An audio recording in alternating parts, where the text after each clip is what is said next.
नमस्कार दोस्तों, जय हिंद, वंदे मातरम। आज हम संधि पढ़ते हैं जो कोशिश करते हैं सभी भाई बहन को संधि अच्छे से सिखाऊं। पढ़ते हैं। संधि शब्द का अर्थ है मेल, संयोग, समझौता, एक तरह का वर्ण विकार। इतना याद रखना बहुत जरूरी है। यहाँ पे लिखा है कि संधि शब्द का अर्थ क्या है। प्रश्न बनता है कभी कभी कि संधि शब्द का अर्थ क्या है, तो इसका सीधा अर्थ ये होगा कि संधि शब्द का अर्थ है मेल या संयोग। आगे पढ़ते हैं। व्याकरण में संधि शब्द का प्रयोग एक तरह से वर्ण विकार के अर्थ में किया जाता है। यह विकार वर्णों के मेल से ही होता है। जब दो शब्द पास पास आते हैं तब हम उच्चारण की सुविधा के लिए उन दोनों को पृथक पृथक उच्चारित न करके उनमें मिला देते हैं। इस प्रकार एक नया शब्द बन जाता है। शब्द के इस नए रूप के निर्माण में पहले शब्द के अंतिम अक्षर और दूसरे शब्द के पहले अक्षर का मेल होता है। सामान्यतः अक्षरों की इसी मिलावट को संधि कहा जाता है।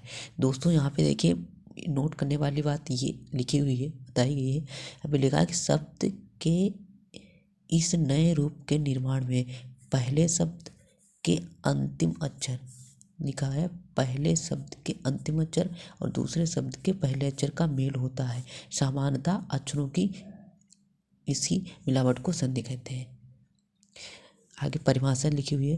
परिभाषा में बता रहे हैं कि दो वर्णों के मेल से उत्पन्न विकार को व्याकरण में संधि कहते हैं। दो वर्णों के मेल से। दोस्तों याद रखना, संधि और समास में बहुत सारे बच्चे कंफ्यूज हो जाते हैं, इसलिए क्योंकि संधि और समास एक जैसे होते हैं, क्योंकि समासों में भी मेल होता है और संधि में भी मेल होता है।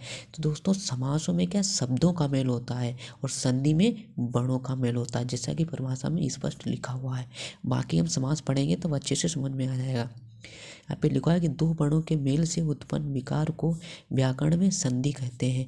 दो निर्दिष्ट अक्षरों के पास पास आने के कारण उनके संयोग से जो विकार उत्पन्न होता है उसे संधि कहते हैं। जैसे विद्याधन आलय, देखो यहाँ पे उदाहरण में अच्छे समझाया गया। विद्याधन आलय बराबर विद्यालय।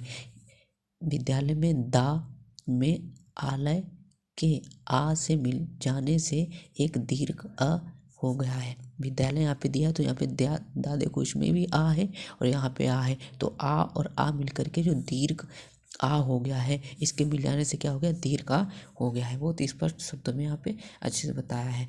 आगे हेडिंग है संधि विच्छेद। दोस्तों इसको भी पढ़ते हैं, बहुत अच्छी बात है यहाँ पे लिखी हुई, संधि विच्छेद।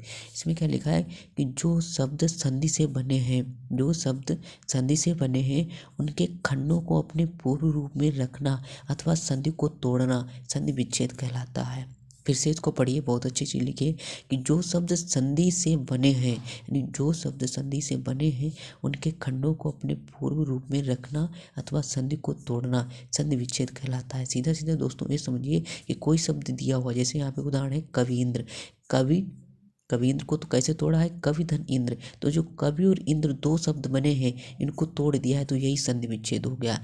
यदि प्रश्न आता है कि कवींद्र का संधि विच्छेद कीजिए, तो कवि धन इंद्र लिखेंगे तो संधि विच्छेद हो जाएगा। और यदि ये दो शब्द लिखे हो कवि धन इंद्र का संधि कीजिए तो हम कवींद्र लिख देंगे। इस प्रकार से उदाहरण दिया हुआ है। इस प्रकार से आगे भी उदाहरण इसको पढ़ लीजिए। देव ऋषि बराबर देव धन ऋषि बराबर देव ऋषि हो गया। इसमें देखो आ और ऋ का मेल हुआ है तो ये देव ऋषि हो गया। इसी प्रकार से यहाँ पे देखो इत्यादि दिया हुआ है।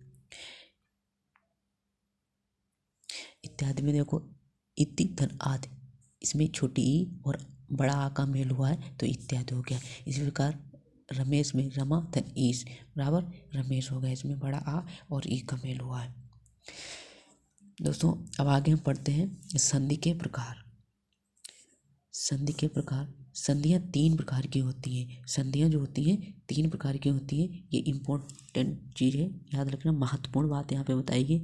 कभी प्रश्न आता है कि संधि कितने प्रकार की होती है, तो हम इसको लिखेंगे कि संधि तीन प्रकार की होती है। कौन कौन सी? लिखा हुआ है स्वर संधि, व्यंजन संधि और विसर्ग संधि।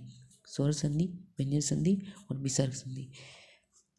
दोस्तों आज हम इतना ही पढ़ते हैं और बाकी नेक्स्ट वीडियो में पढ़ेंगे, याद करेंगे। हमारा वीडियो कैसा लगा, वीडियो को लाइक करें, नए हैं तो चैनल को सब्सक्राइब करें और बताएं, कमेंट करें कि मैंने आपको किस तरीके से सिखाया है, कुछ आपको समझ में आया है या नहीं आया है। धन्यवाद।